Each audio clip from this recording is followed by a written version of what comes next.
جب کوئی تمہارا ساتھ نہیں دیتا تو تمہارا رب تمہارا ساتھ دیتا ہے، اور اس سے بہترین کوئی ساتھی نہیں۔ جب یقین کی ڈور اللہ پر چھوڑ دی جاتی ہے تو پھر اللہ اپنے بندے کو رسوا نہیں کرتا۔ معاف بار بار کرو لیکن ادبار ایک بار کرو۔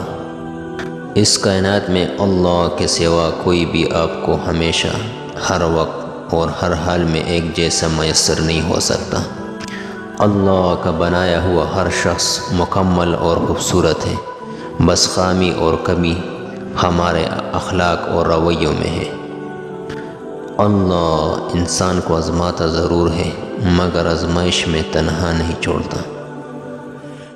کچھ چیزیں، کچھ باتیں اور کچھ راز صرف اللہ اور آپ کے درمیان ہی اچھے لگتے ہیں۔ شکر ایسی شے ہے کہ اسے دیکھ کر اور سن کر ہی ہم اپنے اندر مثبت تبدیلی محسوس کرنے لگتے ہیں۔ اللہ سے نا امید نہیں ہونا چاہیے، کیونکہ ہر دعا کی قبولیت کا وقت ہوتا ہے، اور جب وہ دیتا ہے تو ہماری سوچ سے کہیں زیادہ ہے۔ جب رب راضی ہونے لگتا ہے تو بندے کو اپنے عیبوں کا پتہ چلنا شروع ہو جاتا ہے، اور یہی اس کی رحمت کی پہلی نشانی ہوتی ہے۔ جیتنے کا مزہ تب آتا ہے جب ساری دنیا تمہاری ہارنے کا انتظار کر رہی ہو اور تمہارا رب تمہیں کامیاب کرے۔ تکلیف اور پریشانی کا مطلب یہ نہیں ہے کہ اللہ آپ سے ناراض ہے۔ جب اللہ کسی سے محبت کرتا ہے تو اسے آزمائش میں ڈالتا ہے تاکہ اس کی عاجزی سن سکے۔